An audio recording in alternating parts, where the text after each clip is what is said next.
교회의 시작은 이 부활로부터 시작이 됩니다. 예수님이 죽으심 그리고 부활로부터 교회가 시작이 되는데 당시에 이 십자가에서 죽음은 2000년 전이죠. 유대 팔레스타인 지역을 점령하고 있던 로마 법이에요. 로마의 사형 제도, 이제 그것에 의해서 예수님이 죽으시는 거기 때문에 이건 역사적인 기록을 갖고 있다는 거예요. 근거가 명확하다는 겁니다. 이 십자가의 죽음 자체가 로마법으로 집행된 것이기 때문에 부정이 안 되는 거예요. 다른 나라잖아요. 유대 나라가 아니라 로마, 그러니까 유대 나라하고 상관없는 나라에서 사형 제도에 의해서 십자가형을 당한 거기 때문에 그건 확실한 증거라는 거죠.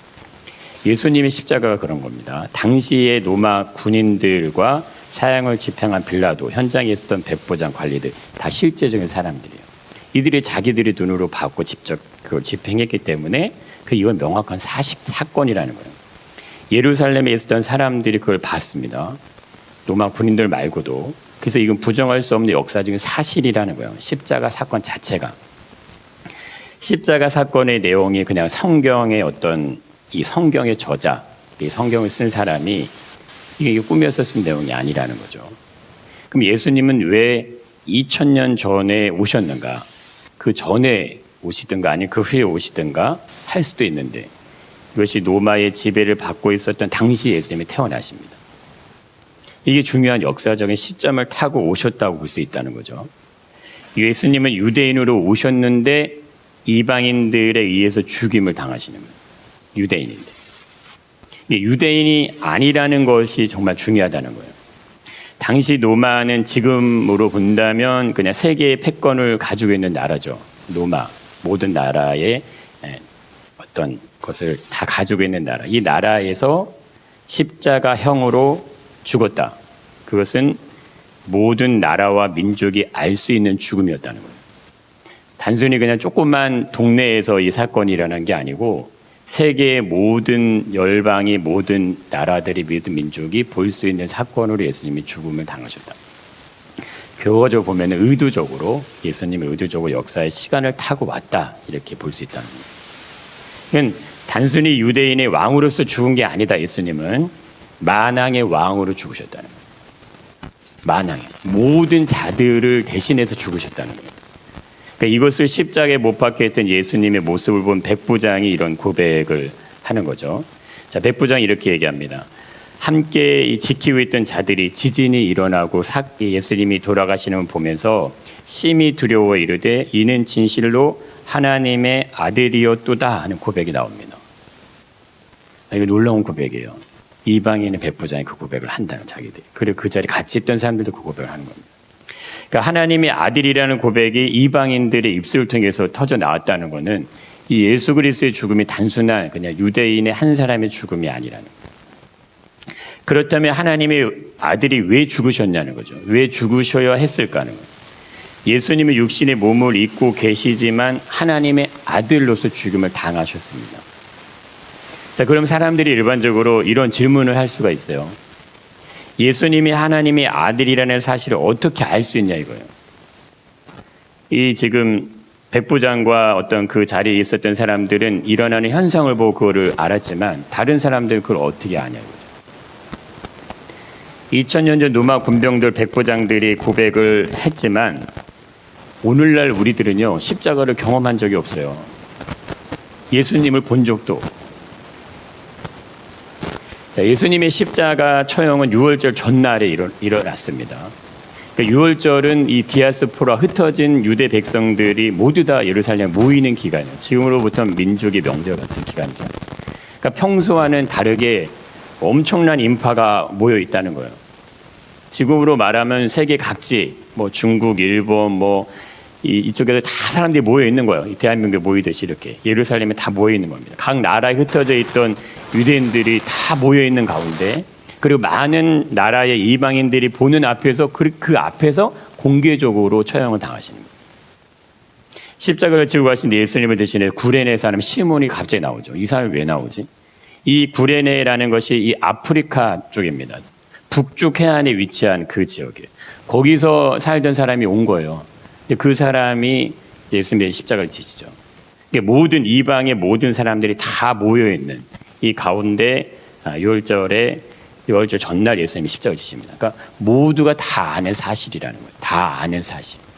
이것이 세계 전역으로 모두 다 퍼져 나가겠죠. 이제 예수라는 사람이 십자가에 죽었다는 사실. 당시 로마 군인들은 이 세계를 지배하던 공이 있는 사람이에요. 그러니까 누구도 다 인정이 된다는 겁니다. 로마 군병들이 죽임을 당했다는 거. 공개적으로 모든 사람들이 봤습니다. 그걸 봤어요. 실제적으로 예수님의 죽는 십자가의 사건 현장을. 그리고 듣게 됩니다. 그래서 예수님의 죽으심은 역사적인 사실이에요. 그냥 성경에 쓰여 있는 얘기가 아니라는 거예요. 누구도 부인을 할 수가 없는 사건입니다. 자, 그러나 예수님이 하나님의 아들이라는 이 사실은 제자들도 잘 몰랐다는 거예요. 그리고 구약의 이 정통한 학자들도 몰랐어요. 메시아를 기다리는 유대 종교 학자들도 모르는 거, 이분이 메시아라는 걸 몰랐다는 거예요. 그냥 뭐 로마 백부장이 고백을 통해서만 알게 했다 이렇게 나오는 거죠. 그럼 보세요. 우리가 현대 문명을 우리가 살아가고 있어요. 지금 2000년이 지났죠. 근데 우리에게 이 사건을 생각하고 이거를 이해하라고 하면은 눈으로 보고 삶으로 직접 경험한 이 사람들도 이해하기 어려웠던 예수에 대한 부분을 우리가 어떻게 이해하냐 이거예요. 직접 보지도 않았어요. 우리는 경험도 없는 우리에게 예수님이 하나님의 아들이라고 고백하라, 이게 정말 어려울 수 있다는 겁니다. 그래서 믿음은 전적인 은혜입니다. 믿음은 100% 전적인 은혜입니다. 내 능력과 내 실력으로 알게 되는 게 이게 아니라는 거예요. 당시 사람들도 눈으로 보면서도 직접 경험을 하면서도 몰랐어요. 알아지지가 않아요. 예수가 하나님의 아들이라는 사실을 몰라봐요. 근데 우리는 직접 경험도 하지 않았는데 우리가 알고 있어요. 그것도 우리가 믿고 있다는 거예요. 이거 내가 가지고 있는 의로움이 아니겠죠? 내가 의로워서 이걸 아냐, 이게 아니라는 거예요. 내 것이 아닙니다. 본래 믿음은. 근데 내 안에 들어와 있는 거예요. 나의 수고로 얻어진 것이 아니에요. 근데 내 삶 속에 들어와 있어요. 내 안에 깊이 들어와 있는 거예요. 지식이 있다고 해서, 인생에 대한 경험이 있다고, 똑똑하다고 해서 알아지지 않는다는 겁니다. 근데 우리 안에는 예수님이 하나님의 아들이라는 사실이 들어와 있어요. 그게 우리 안에 믿어지고 있어요. 자, 그런데 중요한 것이, 내 안에 이 사실이 믿어지기 위해서는, 예수님이 하나님의 아들이라는 사실이 믿어지기 위해서는 예수님이 하나님의 아들이었다는 것이 증명이 돼야 돼요. 그게 역사 위에 증명이 돼야 된다는 거예요. 그 진짜라는 것이 확인을 시켜줘야, 그래야 그 믿음이 우리 안에 들어올 수 있다는 겁니다. 그러니까 예수님을 믿고 있는 사람들은 그냥 예수님이 계신가 보다, 나를 위해서 죽으신 분이 이거 믿는 거 아니에요. 진짜를 믿는 거예요. 정말 예수님이 2000년 전에 십자가에 죽으셨는데 그분이 그냥 일반 유대인이 아니었어요. 그냥 일반 한 사람이 아니고 그분이 하나님의 아들이었다는 거예요. 그걸 우리가 믿는 거예요. 그래서 신앙생활을 덥든지 차든지 하라고 얘기하시는 겁니다. 중간이 있는 게 아니에요. 확실한 겁니다. 확실하든지 아니 확실하지 않든지 이렇게 얘기하시는 거예요. 예수님의 십자가 처형은 역사적 사실입니다. 자, 그러나 누구도 부정할 수 없는 사실이지만 로마 군병들에게 십자가 처형을 당하는 건요, 예수님 말고 또 누가 있어요? 강도가 있는 거예요. 양옆에 또 있다는 거예요. 그러니까 죽는 과정까지는 다른 죄인들하고 똑같은 겁니다. 그러니까 만약에 예수님이 그냥 죽음으로 끝나면 그냥 그분은 양옆에 있는 다른 죄인들처럼 죽는 걸로 끝나는 거예요. 다른 사람이 같이 죽었으니까. 예수님은 예루살렘에 가시기 전에 제자들에게 알려주죠. 내가 십자가에 죽을 거야 말씀하셨어요. 고난, 핍박, 조롱 받을 거, 이런 얘기 다 해주셨어요. 근데 예수님 말씀대로 됐어요. 그게. 예수님이 진정으로 하나님의 아들이라고 만약에 한다면 그럼 이제 뭐가 남은 거예요? 뭐가 일어나야 될까요? 다시 살아나야 돼요. 죽음에서 살아나야 되는 거예요. 그걸 예수님이 얘기하셨기 때문에. 그래야 증명이 되는 거예요. 이분이 진짜 그냥 사람이 아니구나, 하나님의 아들이구나, 그게 증명이 되는 거예요. 제자들은 뭐를 못 믿습니까? 이거 못 믿는 거예요. 이게 안 믿어져요. 종교의 지도자들도 알고 있어요. 예수님이 다시 살아난다고 했다는 얘기를. 근데 원래는 그 얘기를 누가 알고 있는 얘기예요? 그 얘기는 본래 제자들만 알고 있는 얘기예요. 근데 정보가 흘러갔습니다. 이게 어떻게 흘러갔을까? 아마도 유다를 통해 흘러가지 않았을까 싶어요. 그러니까 분명히 들어서 예민하게 생각을 가지고 있어요. 예수가 살아난다고 했는데. 근데 그도 누구도 죽음에서 살아난다고 생각을 안 해요. 제자들도 죽음에서 살아난다고 생각 안 해요. 오늘 도마 그런 거예요. 죽음에서 살아난다고 생각 안 해요. 어떻게 예수님이 죽음에 다시 살아날 수 있어? 전혀 생각 안 합니다. 근데 보세요. 만약 예수님이 죽으심으로 모든 것이 그냥 마무리가 됐다면, 그냥 그 죽음으로 끝났다면, 더 이상의 성경에 어떤 기록이 이어지지 않아요. 그러면 백부장이 얘기했던, 누가 얘기했던 이분이 하나님의 아들이야, 그 수많은 고백들이 있어도 그거하고 우리는 아무 상관이 없는 거예요. 오늘날을 살아가건 우리에게는 예수님이 하나님의 아들이 되실 수가 없다는 거예요. 될 수가 없는 겁니다. 2000년의 역사 속에서 살았던 모든 이미 죽음을 맞이한 사람들도요, 그들에게 예수는 하나님의 아들이 될 수가 없어요. 왜? 다시 살아나지 않았으니까. 다시 살아나지 않으면 모든 것은 다 거짓이 되는 거예요. 헛된 일이 되는 겁니다. 그러나 부활이 있으면 어떻게 되는 거예요? 정말 부활이 일어났다면 어떻게 되는 거냐? 예수님이 스스로가 하나님의 아들이라는 사실을 증명해 보이는 역사적인 사건이 일어나는 겁니다. 그 사건이 오늘날 우리에게까지 온 거예요. 그것이 오늘날 교회까지 연결됩니다. 예수님이 부활이 없었다면 그냥 양옆의 강도들처럼 죽임당한 똑같은 그냥 한 죄인에 불과한 겁니다. 자, 그런데 우리들이 믿음을 가져야 할 이유가 그러면 없어진다는 거예요. 믿지 않으셔도 돼요. 예수님이 부활을 하셨다면 이분이 하나님의 아들이에요. 그분이 하나님의 아들이에요. 예수님. 자, 그럼 여기서 또 다른 하나의 또 질문이 생기죠. 예수님이 부활하셨다는 사실을 어떻게 확인해 줄 수 있냐요? 성경이, 신구약의 66권의 이 성경이요, 그 흐름으로 가는 거예요. 성경이 그걸 증명합니다.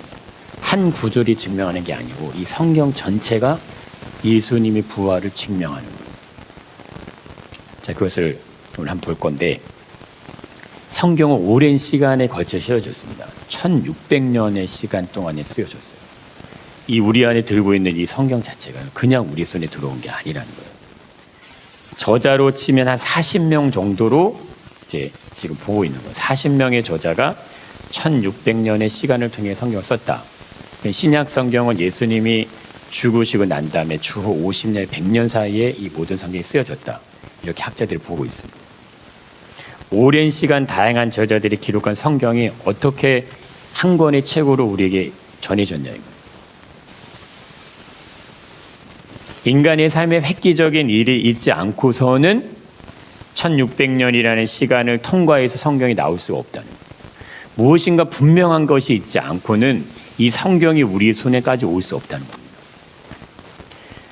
40명의 저자가 6000년이 넘는 역사적인 기록을 기록한 겁니다. 성경 안에. 그것이 어떻게 연결되어 왔냐? 그럼 성경이 도대체 뭐를 말하고 있냐 이거예요. 많잖아요. 66권의 성경이기 때문에 이 성경 전체가 도대체 무엇을 말하고 있냐? 그것을 우리가 한번 큰 그림으로만 한번 보도록 하겠습니다.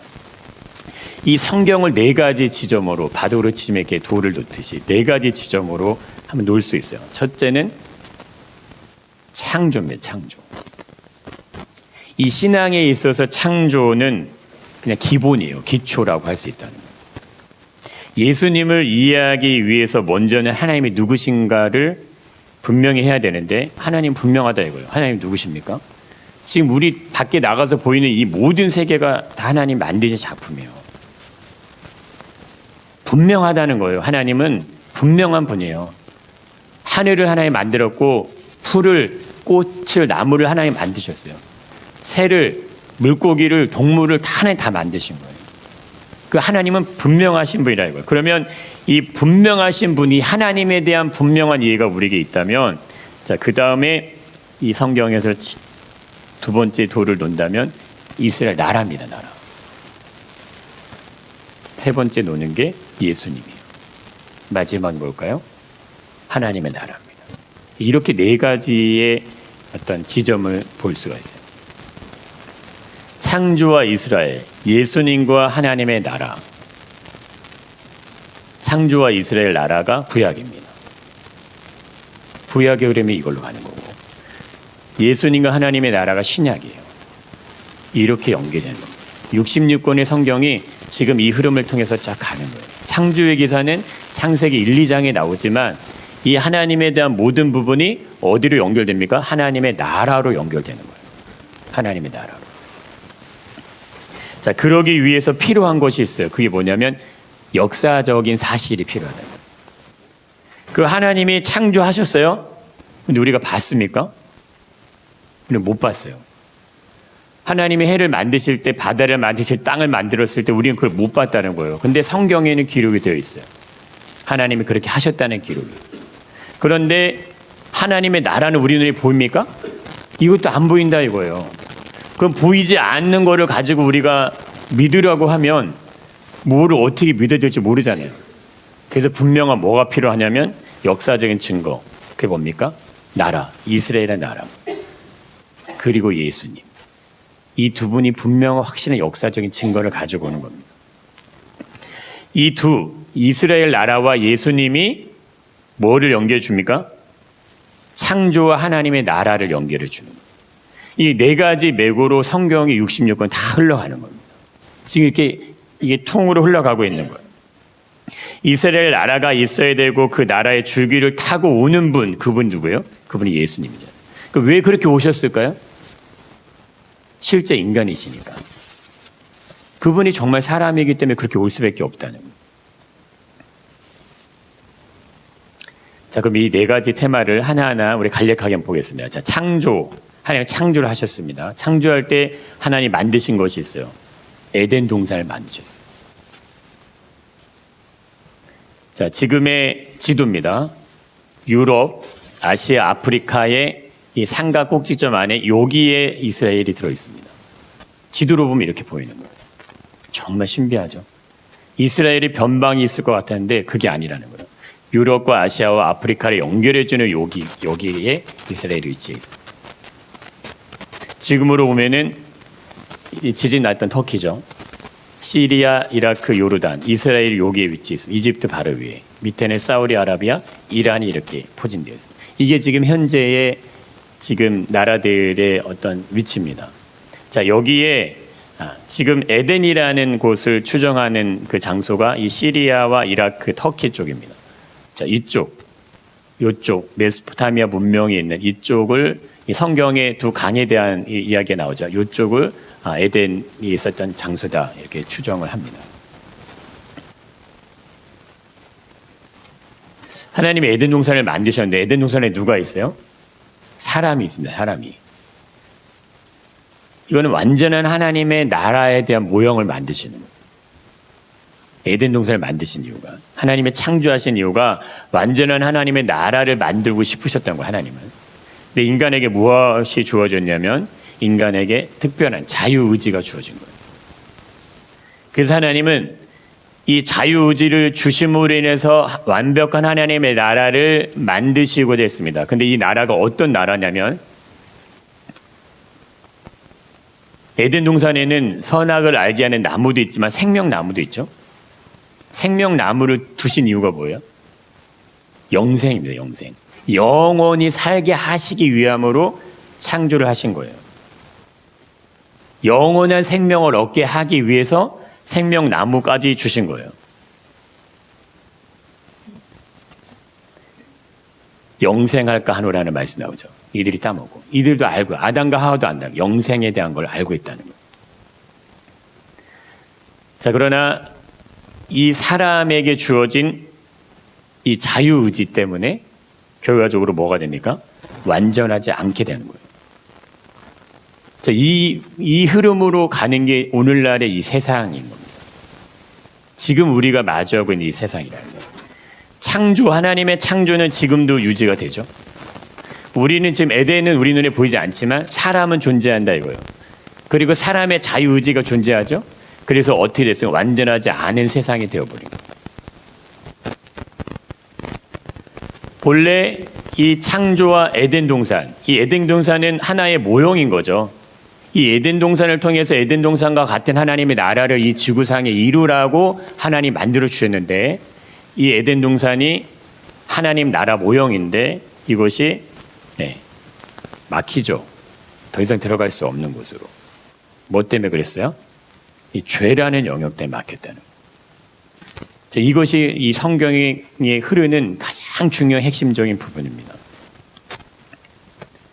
자, 본래 하나님이 창조는 뭐를 위한 거예요? 하나님의 나라를 위한 거예요. 누구를 통해서 이거를 완성하시는 겁니까? 사람이에요, 사람. 하나님은 사람을 통해서 이걸 완성하고 싶었던 거예요. 그렇지만 사람이 죄로 인해서 이것이 되지 않습니다. 근데 이 한 사람 때문에 이 죄가 이 세상 안으로 들어왔고, 이 죄 때문에 생겨난 것이 사망이고, 그래서 모든 사람이 죄를 짓게 됐다. 이렇게 성경은 진단하는 거예요. 그러니까 예외가 없다는 거예요. 누구나 다 똑같다 이렇게 얘기하시는 겁니다. 그 사망이 모든 사람에게 이르렀다 이렇게 선언하시는 거예요. 피해 갈 수 없는 말씀입니다. 나는 의로운데요. 나는 도덕적으로 남에게 해로운 일을 한 게 없는, 난 난 착하게 살았는데요. 그거하고는 전혀 상관없이 이미 죄가 우리 안에 들어왔고, 죄로 말미암아 사망이 우리 안에 생겨났고, 사망이 내 안에 있다 이렇게 얘기하십니다. 이것이 우리가 마주하고 있는 인간의 모습이다. 성경 이렇게 얘기를 하는 거고, 한 사람의 범죄인데 사망이 한 사람을 통해서 뭐를 하냐면 왕노릇을 한다. 왕. 이 죄가 우리 안에 왕노릇을 하고 있다. 이 사망으로 말미암아 왕노릇하고 있다 이렇게 얘기해 주는 거고, 아담이 범죄잖아요. 아담과 같은 죄를 짓지 아니하는 자들까지입니다. 아담과 똑같은 죄를 안 졌지만 사망이 왕노릇을 하는 거예요. 죄가 사망 안에서 왕노릇 한 것 같이 이렇게 얘기합니다. 자, 왕이라는 표현이 있죠. 누구의 다스림을 받는 거예요? 죄의 다스림을 받고 있다 이렇게 성경이 말을 하는 겁니다. 그러니까 우리의 근본적인 상태가 어떤 상태인지 성경은 그거를 진단해 주는 거예요. 다른 게 아니다. 너희들은 이 죄의 지배를 받고 있다 이렇게 성경은 얘기하는 겁니다. 죄, 사망. 자, 이게 이제 이거를 해결하셔야 되는 거예요. 이거를 해결하셔야 되는데, 이 죄와 사망이 창세기 3장에서 발생을 했는데, 이 창세기 3장에 발생한 이 죄와 사망의 문제를 풀어내기 위해서 성경이 필요하다는 거예요. 1600년이 넘는 시간에 저자들이 기록을 남겼다. 그러면 성경의 실제적인 역사는 더 길겠죠? 엄청난 장구한 시간을 통해서 하나님이 해결하시려고 하는 게 이거예요. 죄와 사망의 문제. 왜 이 죄와 사망의 문제를 풀지 않으면 하나님 원래 만들려고 했던 뭐가 만들어지지 않습니까? 하나님의 나라가 안 되는 거예요.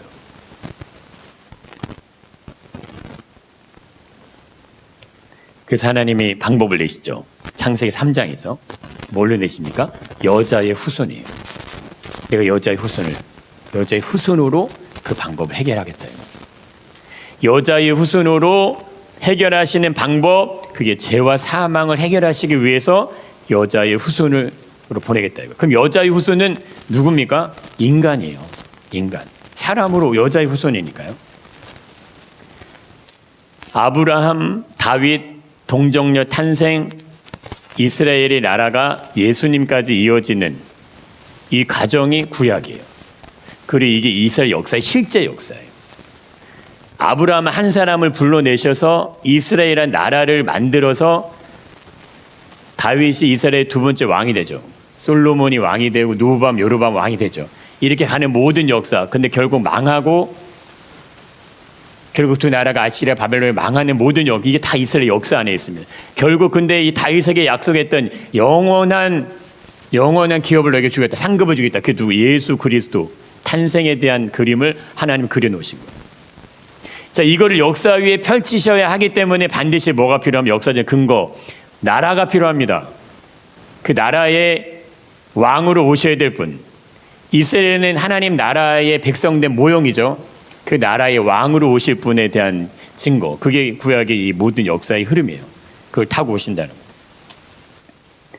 이스라엘에서 여자의 후손으로 오시는 예수님, 이게 구약에서 신약으로 넘어오는 과정입니다. 그럼 이게 구체적으로 어떻게 이 구약의 어떤 역사, 하나님의 어떤 역사들이 어떻게 신약으로 넘어왔는지를 보면 성경에 지금 무엇을 흘러가고 있는지가 그냥 한눈에 다 알아지는 거예요. 아브라함으로부터 다윗까지 14대가 흘러옵니다. 아브라함 한 사람으로 불러서 다윗까지 14대. 다윗부터 바벨론으로 끌려가죠. 남유다가 멸망하면서 14대가 또 흘러갑니다. 바벨론으로 잡혀간 후로부터 그리스도까지 14대가 또 흘러가는 거예요. 이때 디아스포라 유대인들이 많이 생겨납니다. 북이스라엘은 130년 이미 멸망을 했고 14를 지나서 누가 오세요? 동정녀 몸에서 예수 그리스도가 오시는 거예요. 이거는 우리가 성경을 읽을 때 그냥 이거는 뭐 믿음으로 그게 아닙니다. 다 역사적인 증거와 사실을 타고 오는 거예요. 우리가 지금 현재 살고 있는 것처럼, 우리나라에 6.25가 났던 것처럼, 일제가 우리를 식민으로 지배했던 것처럼, 우리에게 조선시대가 있었던 것처럼. 근데 벌써 2000년이 흘러서 우리 후손들이 오늘날 우리를 기억할 때 옛날에 그런 일이 있었나 보다 이렇게 생각했으면 실제 역사잖아요. 6.25는 실제 역사예요. 오랜 시간이 지나면 감흥이 없을 수 있지만 성경도 그렇다는 거죠. 이게 엄청난 시간을 타고 왔기 때문에 그냥 그런 거보다가 실제 역사, 실제적으로 이 기간을 타고 예수님이 오셨다는 거예요. 자, 그럼 이게 지금 무엇을 향해 가고 있냐 이거예요. 예수님이 지금 무엇을 향해 가고 있냐? 이 성경의 흐름이. 그러면 이 그리스도는 과연 누구냐? 이 부분을 이렇게 설명하십니다. 한번 같이 읽어보겠습니다. 그는 근본 하나님의 본체시나 하나님과 동등됨을 취할 것으로 여기지 아니하시고 오히려 자기를 비워 종의 형체를 가지사 사람들과 같이 되셨다 이렇게 얘기하십니다. 근데 이게 놀랍지 않습니까? 본래는 하나님이라 이거예요. 근데 하나님하고 동등될 것으로 여기지 않고 사람같이 됐다. 사람같이 되려면 종의 형체를 입어야 된다 이거예요. 자기를 비워야지만 할 수 있다 이거예요. 왜 이렇게 하셨냐 이거 왜? 예수님이 굳이 왜 이렇게 하셔야 되냐 이거예요. 또 우리가 예수님을 믿고 하나님을 알게 되는 게 이게 얼마나 영광스러운 일인지 아셔야 됩니다.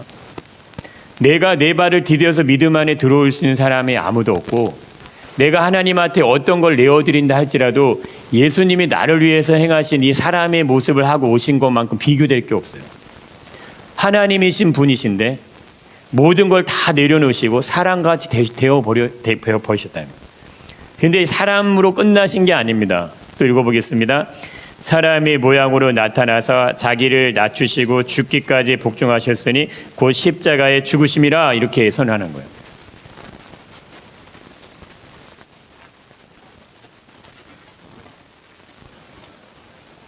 십자가에 죽는 길까지 가는 거예요.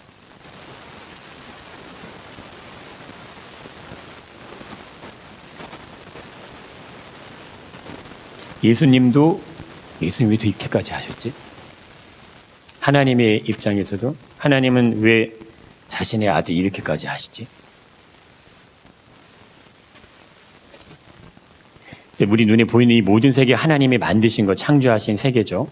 인간이 이 안에 살고 있습니다. 근데 인간들은 어떻게 생각해요? 하나님에 대한 아무 생각이 없어요. 아무 두려움이 없어요. 하나님이 누군지에 대한 관심도 없어요. 예수님이 누군지에 대한 관심도 없어요. 자, 그럼 이 세상에 주이신 하나님이 어떻게 하셔야 될까요? 자기 아들을 죽이시는 자리까지 내어주신 그 하나님이 어떤 방법을 지금 동원하신 거 아니냐 이거예요. 여자의 후손으로 오게 하시는 그 약속을 이루시기 위해서 엄청난 수천 년의 시간을 통해서 수많은 사람들을 통해서 그렇게 족보를 이어서 동정녀의 몸에서 예수가 태어나게 하셨는데 그럼 하나님이 분명히 뭔가 만들고 계시고 이루고 계시지 않냐 이거예요. 우리를 위해서, 이 땅의 죄와 사망의 권세 안에 있는 우리를 위해서 무엇인가 하나님이 행하고 계시지 않냐 이거예요. 근데 세상의 수많은 사람들이 그걸 몰라요. 그럼 하나님이 어떻게 하셔야 되냐 이거예요. 그걸 모르는데. 그러면 그들도 모두 다 그냥 하나님이 만드신 그 나라에 들어가게 하셔야 되겠냐.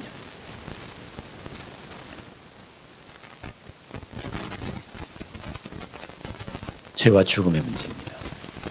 자, 이거는 피해갈 수가 없는 사실이죠. 죄의 문제를 해결해야 되고 죽음의 문제를 해결해야 돼요. 죄의 문제가 십자가 위에서, 죽음의 문제가 부활에 있습니다. 그래서 부활은 그냥 2000년 전에 어떤 일어났던 한 사건이 아닙니다. 하나님이 여자의 후손을 약속했던 이 에덴 동산에서 계획하셨던 하나님의 계획이에요. 죽음을 이기고 다시 살아나게 하시는 것은 하나님의 계획이에요. 육신의 몸을 입고 다 썩어질 사람들 다시 살게 하겠다는 것이 하나님의 계획이에요. 천지 만물을 만드신 하나님이 죽은 자를 못 살리실까요?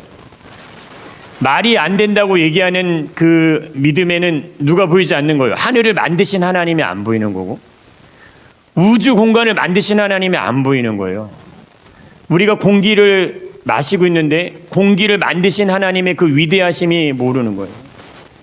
우리가 이루어놓은 사업, 우리가 이루어놓은 삶의 터전, 내가 낳은 어떤 이 자녀들, 내 삶의 지경들의 위대함은 알고 있는데, 이 지구라는 행성 안에 살아가는 수천억의 생명체가 지금 살고 있는데 이걸 먹이시죠. 이걸 입히시죠. 이게 유지되게 하시죠. 이 신비에 대해서, 그 하나님의 광활하고 높음에 대해서는 생각 못하는 거예요. 생각을 안 하는 거예요. 근데 그분이 죄와 죽음의 문제를 해결하기 위해서 십자가에 죽으셨고, 죽음의 문제를 해결하시고 다시 부활하셨다는 이 사실, 그게 복음이에요. 그것이 우리를 하나님의 나라로, 하나님의 영광스러운 영광의 면류관을 얻는 자리로 들어가게 할지 믿습니다. 확실하셔야 돼요. 내가 믿음의 확실한 자리 안에 거하셔도요, 아무 문제가 없어요. 왜? 역사가 증명하는 거예요. 수많은 믿음의 선진들이요, 그거를 봤기 때문에 예수님이 부활하신 이후에 교회가 세워질 수 있는 거지. 예수님이 부활하셨습니다. 그럼 어떤 문제가 생겨요? 죽이겠죠. 예수를 죽였으니까. 예수를 죽인 사람들이 예수의 부활했다고 얘기하는 사람들을 그냥 놔두겠냐 이거예요. 죽이지 않을까요? 당연히 죽이죠. 핍박이 오고 고문이 오고 죽임의 공포가 옵니다. 근데도 예수를 얘기해요. 왜? 부활하셨으니까. 부활이 일어났으니까. 그걸 내가 봤는데, 그럼 나도 부활에 참여할 것인가, 부활에 참여하지 않을 것인가로 나뉘는 거예요. 오늘 도마에게 그 얘기 하시는 거 아닙니까? 너의 손가락을 넣어보고 내 옆구리에 직접 넣어봐라 얘기하십니다. 보고 믿는 자보다 보지 않고 믿는 자가 더 복되도다. 예수님은 그냥 오셔서 내가 죽을 거 얘기하신 게 아니고, 이미 하나님이 이 세상을 창조하실 때부터 하나님의 계획 안에, 아담이 범죄한 그 시점부터 이미 계획이 되어 있었어요. 그 역사를, 오랜 시간의 그 역사를 예수님이 기다리셨다가 2000년, 3000년 기다리셨다가 예수님이 이 땅에 동정녀의 몸을 입고 오셔서 30년을 사생애를 사시다가 본인이 이제 공생애로 이 마귀에게 시험을 받으시고 난 다음에 비로소 내가 하나님의 아들이다, 이걸 드러내세요. 그걸 선포하시는 거예요. 사람들이 뭐라고 얘기할까요? 저 사람 미쳤네. 저 사람 미친 사람이 이렇게 얘기해요. 가족들도 이렇게 얘기해요. 가족들도. 자신의 형제들. 근데 예수님이 누구야? 하나님의 아들이었어요. 근데 그 하나님의 아들인 걸 어떻게 증명하냐? 그분이 부활하셔야지만 증명이 되는 거예요. 이 부활은 성경의 모든 메시지가 부활로 흘러가는 겁니다. 하나님 나라의 완성의 꼬린 지점이 부활이에요. 우리가 하나님 나라에 들어가려면 우리 육신은 죽어서 썩어지게 됩니다. 우리 영은 어디인가에 어쨌든 있겠지만, 우리 몸의 완전한 부활, 마지막 그리스도의 부활이 있고 죽은 자들이 부활이 있고 살아있는 자들이 부활이 있을 것이다, 이렇게 얘기하잖아요. 이게 터무니없는 허무맹랑한 얘기가 아니고 그게 이 세상을 만드신 하나님의 계획이라는 거예요. 그게 믿어지시기 축복합니다. 그래서 인생의 삶에서 일어나는 수없이 많은 일 우리가 마주합니다. 마주하고 있어요. 우리가 대면하고 있어요. 그러나 내 안에 예수님이 계시다면 이거 달라지는 거예요. 죽음을 이길 수 있는데 그 이상의 무엇인들 그게 우리에게 얼마나 큰 어떤 우리 삶의 고통이 되겠습니까? 죽음을 이길 수 있는. 그러면 내가 지금 힘들고 어렵고 고난 속에 있는 모든 것들은 뭘로? 이 죄와 죽음의 문제, 죄가 나를 지배하게 있기 때문에 문제가 되는 영역들이라고 볼 수 있다는 거예요. 이것을 위해서 십자가에서 나를 대신해서 죽으신 예수님이 내 안에 들어오시고 내가 그 예수님이 온전히 믿어지고 그 예수님과 함께 십자가에 죽는 그 현장을 내가 날마다 경험할 때 그때 부활의 영광이 있을 줄 믿습니다. 우리가 이 땅에 경험하는 것이 하나님 나라까지 이어지는 거예요. 그 신앙은 살아있는 거예요. 죽은 게 아니에요. 잠들어 있는 게 아니에요. 살아있는 거고 깨어있는 겁니다. 내가 호흡하듯이, 내가 뭘 먹듯이, 내가 말하듯이 신앙은 살아있는 거예요. 살아있는 신앙의 고백이 날마다 올라가는 게 예배고 그것이 기도로 하나님께 올려지는 거고 하나님의 말씀이 성령을 통해서 내 안에 채워지는 거예요. 하나님 말씀을 먹고 하나님의 영으로 기도하고 하나님 예배함으로 우리 여기 살아나는 거예요. 이 역사를 십자가 부활을 통해 이루지 믿습니다. 이거를 이루신 하나님 같이 읽어보겠습니다.